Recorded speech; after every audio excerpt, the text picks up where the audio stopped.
welcome to Say a Prayer Ministries. My name is Bennie and I hope last week was amazing for you. First and foremost, for our new subscribers, we are trying to finish the Bible in this year 2020. We've gone through Genesis up to the book of Psalms, but today we're studying the book of Proverbs. The book of Psalms ended with us talking about how we can learn to handle our emotions the way the psalmists handle their emotions, and that is simply by going to God. We talked about how the book of Psalms ended in chapter 150 on a note of praise to God. So it was a very enlightening video. If you haven't checked it, check it out after this video. That being said, today we're talking about the book of Proverbs. This particular video is a milestone. Whenever we used to sing songs on the Bible, the song I knew ended with the book of Proverbs. So it was like, by the time you've read up onto the book of Proverbs, it means you've made a huge progress. So I'm so happy, and thank you guys for being consistent. That being said, we're going to start the book of Proverbs. I'm going to take a special route in explaining this book of the Bible, and that is by using basic scriptures to give you practical tips on how you can better live your life. I love to speak in public, I love to talk, I love to interact with people. So there was a time where I wrote a speech for a position I was running for in secondary school, and basically the whole point of that speech was to vie for the position of an assembly prefect, all right? And while writing it, I remember thinking, I have to begin with a bang and I have to end with a bang. But in order to achieve this, most of us, we would actually go online and get like all these quotes from intellectuals like Albert Einstein and whatnot. And the whole point of this is because it gives your work a certain that just makes people feel like, okay, I want to hear what this person has to say. That is what the book of Proverbs is simply all about. It is a collection of these wise words from intellectuals in their day. The intellectuals were people like King Solomon and some other people. Intellectuals in our day might not all be correct, but they are still wise words, and you can't finish reading that kind of book without learning a thing or two. So I'm going to start off with my first tip: raising children. And you see this in Proverbs chapter 13 verse 24. The one who will not use the rod hates his son, but the one who loves him disciplines him diligently. When you are using a rod, you can use it to hurt or correct. According to childcareextension.org, discipline is a positive method of teaching a child self-control, confidence, and responsibility. Punishment, on the other hand, focuses on past misbehavior and offers little or nothing to help a child behave better in the future. So that is a tip on raising children. The second tip is on finding a spouse. And you see that in Proverbs chapter 31 verse 30. Charm is deceptive and beauty is fleeting, but a woman who fears the Lord will be praised. Although this verse specifically refers to women, I will also apply it to choosing a male partner as well. If you choose based on swag or charm or looks, you will make a huge mistake. It is so important for you to choose based on qualities that are deeper than looks.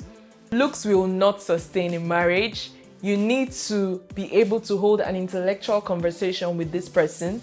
You need to be able to pray with this person. You need to trust this person, and you cannot get that from looks. It is so important to get someone who fears the Lord, to get someone who respects God, because when the person makes a mistake and they go to God in prayer, God go and tell them like, what you did was wrong. It has happened to me so many times. With a male partner and with a female partner, it is important to look for someone who respects God, who honors God, and is answerable to God, not just someone who is a Christian.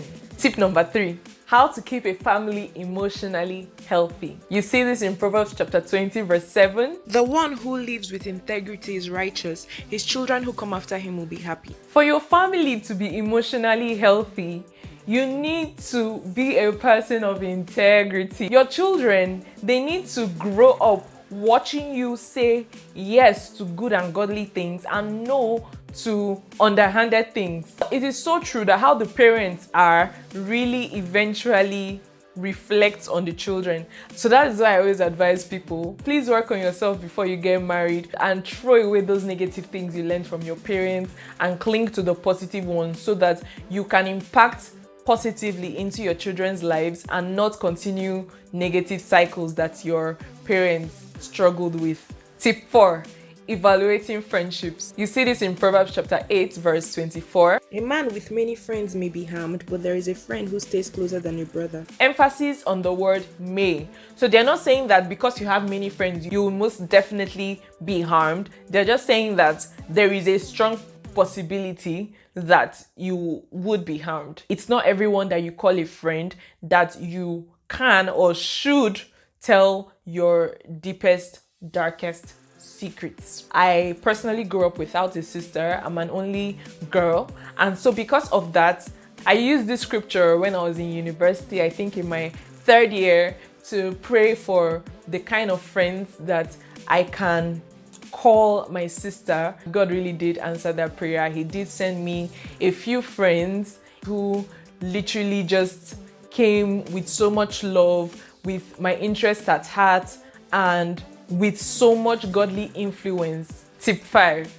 Advice on money. You see this in Proverbs chapter 15 verse 16. Better a little with the fear of the Lord than great treasure with turmoil. I heard a saying once from a man of God that I respect so much, and he said, if I go through your account statements today, I will know what matters to you. If I do not see that some money has left your account to a Christian organization or to help the poor or to sponsor the spread of the gospel, I will genuinely know that that is not what is important to you. Even after you've given to the work of God, even after you've put out your savings and you've paid your rent and you've paid your debts, like you don't have much remaining, it is better that you live that way with a peace of mind that you are investing in things that matter to you than to be a greedy or a stingy person and you have so much treasure but you are in constant pain. There is a satisfaction that comes from giving. I can say that for a fact. Tip 6. Advice on laziness. You see this in Proverbs chapter 19 verse 15. Laziness induces deep sleep, and a lazy person will go hungry. You cannot live your life unmotivated. This is a wise proverb that advises us to never be so focused on rest that you barely get any work in and you're always dependent on other people to get you through life. In Genesis, we talked about this. God worked and rested. He didn't need to rest, but he needed to show us a prototype for living our lives. God will bless the works of your hand, works being the key word.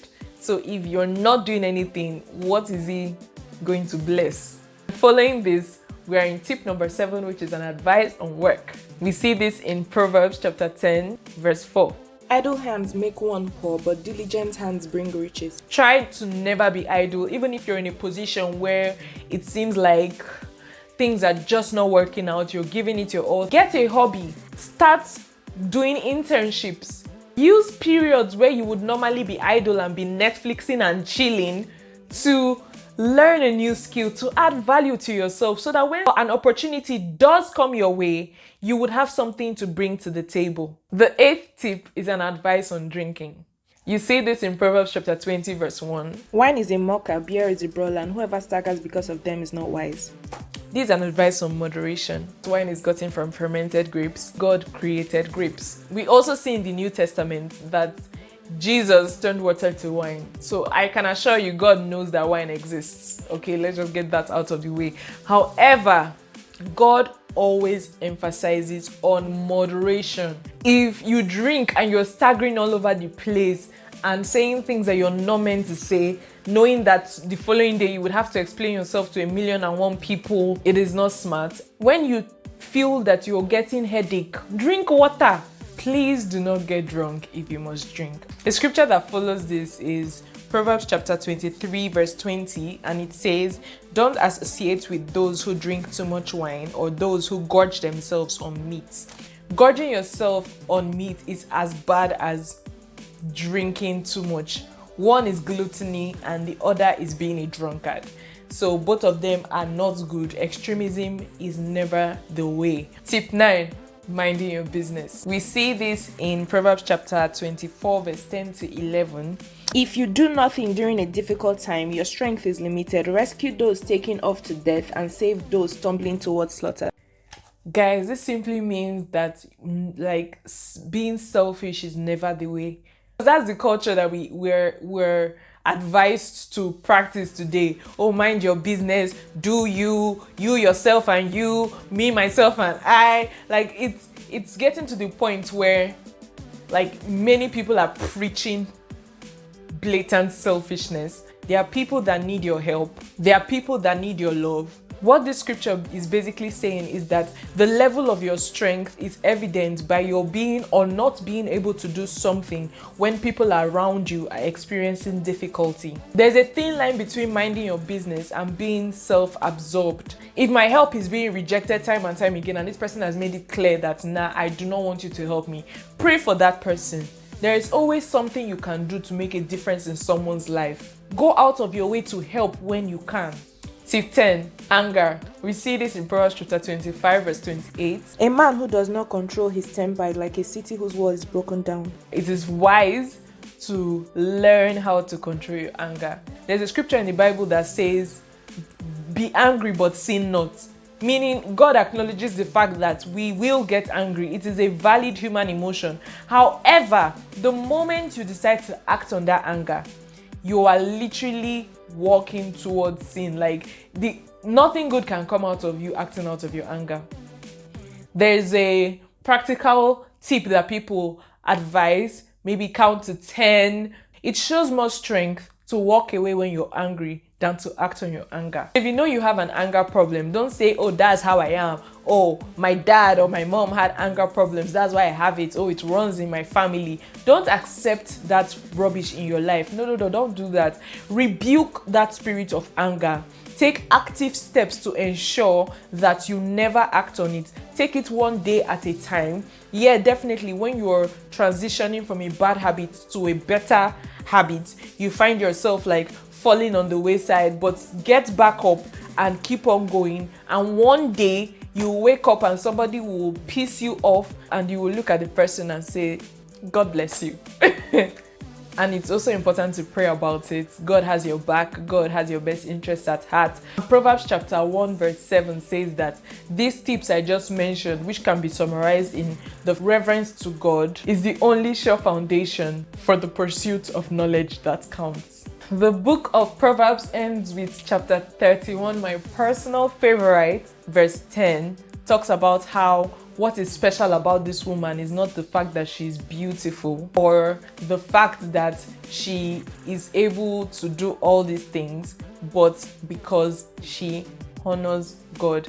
This can go both ways for both men and women. The reverence of God in your heart separates you from others. Keep seeking God and you're on the right track. Please share this video if it blessed you and subscribe to this channel if you haven't already. We're trying to get to 100 subscribers before the end of this month.